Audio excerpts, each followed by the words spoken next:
What's good, everybody? Good to be back, and hope y'all had a good week or weekend or a couple of days, depending on when y'all are watching this. Hope you guys are doing good. Welcome back. We got a notification from the good old YouTubes, and they told me that about 90% of you guys are not subscribed to me or this channel.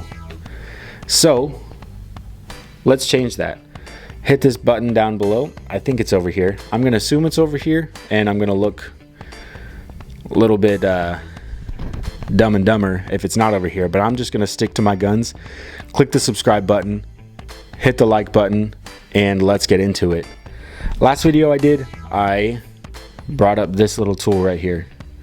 And this is the Cat Claw by EDC Pocket Tools. Hit me up on Instagram, sent me this over for me to check out and give you guys my thoughts, and that's exactly what I'm going to do. My first impressions of this were really positive. I like the weight. I like the steel materials of choice that he used for this. It is a 4140 steel that I forgot to mention in the last video, but it's nickel plated. One of my worries carrying this, especially for my day job, I sweat buckets during the day for work, and one of my main concerns with this was how it would hold up to rust. One thing that I am really good at is rusting knives. My hyphen, I have put quite a few rust spots on just carrying it in my pocket one day. I've cleaned it up, I've gotten it off, so it's not a big deal, but Oz 8 is a main culprit of steels that I tend to rust. So that was my one worry with this, and as you can see, if you can see, if you can't, I'm going to tell you, there's not a single spot of rust on this, and I think it has to do with the nickel plating that's on here. I'm not a scientist, I'm not a metallurgist, metal scientist, somebody who studies metal. I'm not that. So I don't know if nickel is rust resistant. I'm going to assume that it is, because this has resisted rust pretty well. If I'm wrong, then so be it. But that is the opinion that I'm going to stick with. So again, it is steel, so it's a bit heavy. Like I said though, it's not a bad thing for me. This is a work tool and has worked really well over the last week. I've really put it through its paces. One thing I will say that this doesn't do great at is opening paint cans, or paint style cans, the sort of hammered lids. I was opening a can of roof tar, and this struggled just a little bit. It didn't do too bad, but it didn't do great. And I think a lot of that, I think it has to do with the angle of the prying tip. Instead of prying this way, I actually had to pry head up for it to actually pry the lid open, which isn't a big deal, but once I got, the top of it underneath, it pried it up no problem. But that was the only, I'm going to say issue for lack of a better word, only issue that I ran into while using. Hammered the lid back on, absolutely no problem. That was actually really cool to have a tool that I could pry open the lid and close it back up without having to pull out an actual hammer or stuff like that. So that was cool. It's really comfortable to hold. It's kind of just a straight piece of steel, so not much to say on that, but as I'm doing a review, it's nice. Hopefully the audio is okay. I have the mic set down right now so I can do this. But size comparison, I have my QSP Penguin and the Cat Claw. So I feel like this is a very good generic size comparison. So take that as you will. Really substantial tool, but I like it. I like it a lot. I knew pretty much the second I opened this up, got it in my hand, I knew that it was going to be a really good tool. It's kind of hard to go wrong with a pry bar. You kind of just need a flat surface. That's it. So not a whole lot goes into it, but I really like the design. I really like this sort of chocolate bar style jimping that runs along the back of the spine.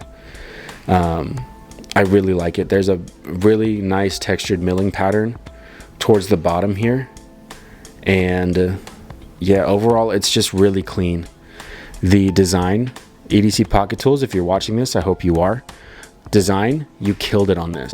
Using it is also really comfortable. There wasn't really a time I was using it at all this week that, you know, I wished I had a different tool.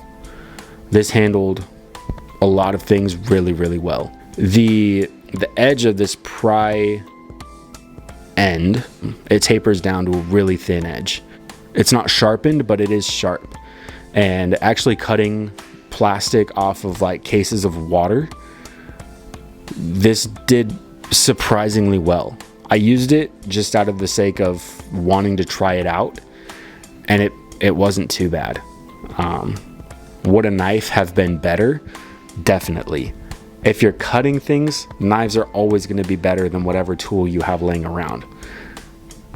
That being said, just giving this a go, cutting open some plastic, it actually handled it pretty well. Yeah, there's not a lot of negatives I have to say about it. The only semi-negative thing I have to say is just how quickly thick this pry tip gets. That is the only issue. Makes it hard for prying up really tight spaces like the top of those paint cans. That is the only semi-issue and semi-negative thing that I had about using this. It does really well at prying metal apart. Again, I work with sheet metal a lot. I work with AC units and a lot of things, and prying doors off of AC units to get to electrical panels, prying open electrical panels. This thing does very, very well at prying tasks, at small hammering tasks. You're not going to be driving 4-inch nails into 2x4s with this. That I would definitely prefer that you use a hammer. So a hammer is a hammer, but this is definitely going to handle a lot of your smaller tasks. Hanging nails for picture frames, I would use this to hang those smaller type of finishing nails. I would do this no problem. Just a solid overall tool. I'm not 100% sure, so I'm gonna ballpark it. I think these retail, if you head over to his page and his website, I want to say these go for $100, which for a pry bar I feel like is pretty on par with where the market's at. Some of the other ones are a bit more premium with their materials, but this is, I would say it's more on the lines of a tool steel. It's going to be intensely strong.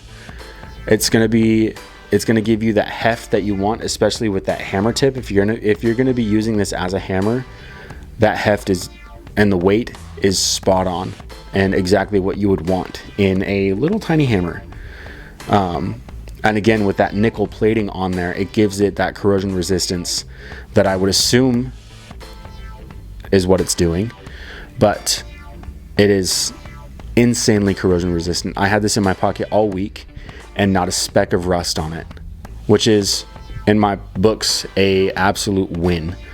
So overall, this thing is awesome. If you're in the market to pick one up, I will leave a link to his Instagram and his website. And I don't get anything for this video. He's not paying me anything. All he did was send this to me and ask for my opinion on it. So that's my honest opinion. I like this thing a lot, and it's one that I'm definitely going to be using a lot of in the future. So look forward to seeing more of this on the channel. And with that being said, till next time, peace.